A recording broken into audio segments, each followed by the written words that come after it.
अस्सलाम वालेकुम मेरे दोस्त ते वीरो की हाल चाल है। मैं तुहाडा पंजाबी यार दोस्त की मुहम्मद उस्मान तुहाडे अपने चैनल तो साडे रंगले पंजाब तो लो भी अज की वीडियो असीं शुरू कर रहे हैं भाई। यह वीडियो जल्दबाजी च बनी है। मैं तैयारियां तुहानूं पता है कि असीं चैलेंज फड़िया है कि पिंड दे ना शो ऑफ कराउण दा, पूरा पिंड घुमाउण दा।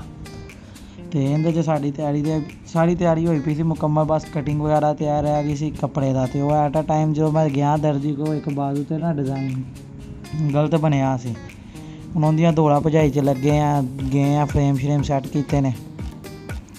ਹੁਣ ਮੈਂ ਇੱਕ ਬਾਅਦ ਗਲਤ ਬਣਿਆ ਸੀ, ਉਹੀ ਵੀਡੀਓ ਬਣਾ ਰਿਹਾ ਵੀ ਤੁਹਾਨੂੰ ਆਪਣੀ ਫੈਕਟਰੀ 'ਚ ਵਾ ਰਿਹਾ ਕੀ ਨਿਜ਼ਾਮ ਹੈ ਸਾਡਾ। ਤਾਂ ਕੰਮ ਹੈ ਅਸੀਂ ਆਹ ਦੇਖੋ ਲੱਗ ਗਿਆ ਬਾਅਦ ਫਰੇਮ ਸ਼ਰੇਮ ਲਾ ਕੇ ਉਹਨੂੰ ਮਸ਼ੀਨ 'ਤੇ ਲਾਇਆ ਅਤੇ ਸਟਾਰਟਿੰਗ ਹੋਈ ਹੈ ਡਿਜ਼ਾਈਨ ਦੀ। ਹੁਣ ਇਹੀ ਮਜ਼ੇ ਨੇ ਜ਼ਿੰਦਗੀ ਦੇ, ਹੋਰ ਕੀ ਨੇ। ਅਸੀਂ ਤਿਆਰੀਆਂ ਕੀਤੀਆਂ ਪਿੰਡ ਦੀਆਂ ਅਤੇ ਉਹੀ ਹਿਸਾਬ ਹੋ ਗਿਆ ਨਾ ਸਾਡੇ ਨਾਲ। ਗਰੀਬਾਂ ਨੇ ਰੋਜ਼ੇ ਰੱਖੇ, ਦਿਨ ਹੀ ਲੰਬੇ ਹੋ ਗਏ।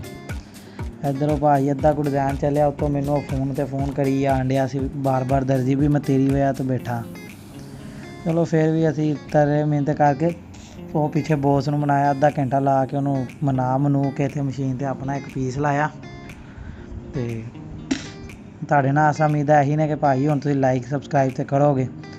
ਇੱਧਰ ਸਾਡਾ ਡਿਜ਼ਾਈਨ ਦੇਖੋ ਅੱਧੇ ਨਾਲ ਜ਼ਿਆਦਾ ਕੰਪਲੀਟ ਹੋ ਚੁੱਕਿਆ ਸੀ। ਇਹੀ ਹੈ ਨਾ ਕਿ ਡਿਜ਼ਾਈਨ ਤੁਸੀਂ ਦੱਸਣਾ ਕਿ ਡਿਜ਼ਾਈਨ ਕੈਸਾ ਲੱਗੇਗਾ ਬਾਜ਼ੂਆਂ 'ਤੇ। ਤੁਹਾਨੂੰ ਮੈਂ ਬਣਾ ਕੇ ਦਿਖਾਉਣਾ।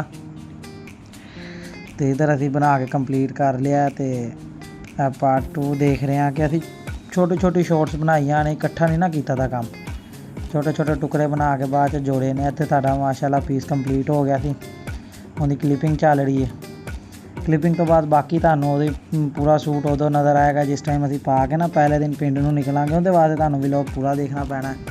ਇਹ ਆ ਕੇ ਵੀ ਅਸੀਂ ਦਰਜੀ ਕੋਲ ਜਿਹਨੇ ਸਾਨੂੰ ਜੱਬ ਪਾਇਆ, ਅਤੇ ਇੱਥੇ ਆ ਕੇ ਪਤਾ ਲੱਗਾ ਦਰਜੀ ਸਾਹਿਬ ਆਪ ਹੀ ਗਾਇਬ ਨੇ।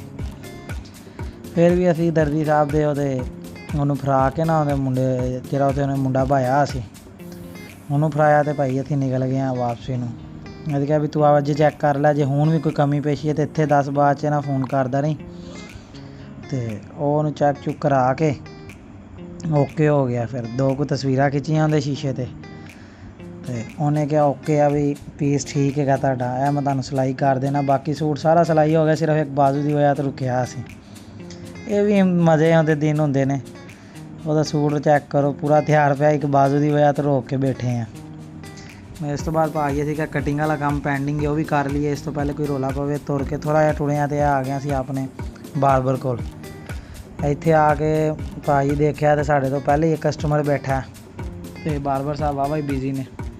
ਉਹਨਾਂ ਨੂੰ ਪੁੱਛਿਆ ਕਿ ਕੀ ਹਿਸਾਬ ਕਿਤਾਬ ਹੈ। ਉਹਨਾਂ ਨੇ ਕਿਹਾ ਬਈ 10 ਮਿੰਟ ਲੱਗਣਗੇ। ਕਿਹਾ ਠੀਕ ਹੈ। ਅਸੀਂ ਕਿ ਵਜ਼ੀਰ ਆਜ਼ਮ ਵਿਹਲੇ ਬੰਦੇ ਹਾਂ, ਇੱਥੇ ਬਹਿ ਜਾਂਦੇ ਹਾਂ 10 ਮਿੰਟ। 2 ਕੁ ਤਸਵੀਰਾਂ ਇੱਥੇ ਖਿੱਚੀਆਂ ਅਤੇ ਆਪਣੀ ਵਾਰੀ ਦਾ ਇੰਤਜ਼ਾਰ ਕਰਨ ਲੱਗ ਗਏ। ਖੱਤ ਵਾਹਵਾ ਵੱਡਾ ਹੋ ਗਿਆ ਸੀ। ਮੈਂ ਕਿਹਾ ਚਲੋ ਪਿੰਡ ਨਿਕਲਣਾ ਕਰਾਈਏ। ਇਹਦਾ ਕਟਿੰਗ ਸ਼ਟਿੰਗ ਕਰਾ ਕੇ ਖੱਤ ਕਰਨ ਦੀ ਤਿਆਰੀ ਸੀ। ਇੱਧਰ ਭਾਈ ਜਨਾਬ ਸ਼ੁਰੂ ਹੋ ਗਏ ਨੇ ਸਾਡੀ ਖੱਤ ਵੱਲ। ਅਤੇ ਅਸੀਂ ਥੋੜ੍ਹੀ ਕੁ ਦੇਰ ਬਾਅਦ ਸਾਡੇ ਖੱਤ ਵੀ ਕੰਪਲੀਟ ਹੋ ਗਿਆ। ਮੈਂ ਕਿਹਾ ਚਲੋ ਨਾਲੇ ਦੇਖੀਏ ਕੀ ਨਿਜ਼ਾਮ ਹੈ, ਤੁਹਾਡੇ ਵੀ ਇਹੀ ਨਿਜ਼ਾਮ ਹੈ। ਔਰ ਬਾਕੀ ਤੁਸੀਂ ਵਲੋਗ ਹੁਣ ਦੇਖਣੇ ਸ਼ੁਰੂ ਕਰ ਦਿਓ, ਤੁਹਾਨੂੰ ਅੱਗੇ ਤੋਂ ਪੂਰਾ ਵਲੋਗ ਪਿੰਡ ਦਾ ਬਣੇਗਾ। ਇੱਥੇ ਭਾਈ ਕਟਿੰਗ ਵਗੈਰਾ ਹੋ ਗਈ ਹੈ, ਖੱਤ ਹੋ ਗਿਆ। ਅਸੀਂ ਸਾਈਡਾਂ 'ਤੇ ਜਿਹੜੀਆਂ ਸੈਟਿੰਗ ਸੀ ਉਹ ਕਰ ਰਿਹਾ ਸੀ। ਅਤੇ ਉਸ ਤੋਂ ਬਾਅਦ ਭਾਈ ਇਹ ਸਾਡੀ ਫਾਈਨਲ ਲੁੱਕ ਨਿਕਲੀ ਹੈ। ਅਤੇ ਇਹਦੇ ਨਾਲ ਹੀ ਸਾਨੂੰ ਅੱਜ ਦੇ ਵਲੋਗ ਦੇ ਦਿਓ ਵੀ ਇਜਾਜ਼ਤ। ਤੁਹਾਡੇ ਆਪਣੇ ਯਾਰ ਸੱਜਣ ਮੁਹੰਮਦ ਉਸਮਾਨ। ਅਤੇ ਇਹਦੇ ਨਾਲ ਹੀ ਸਾਡੇ ਵੱਲੋਂ ਅੱਲਾ ਹਾਫਿਜ਼। ਹੁਣ ਲਾਈਕ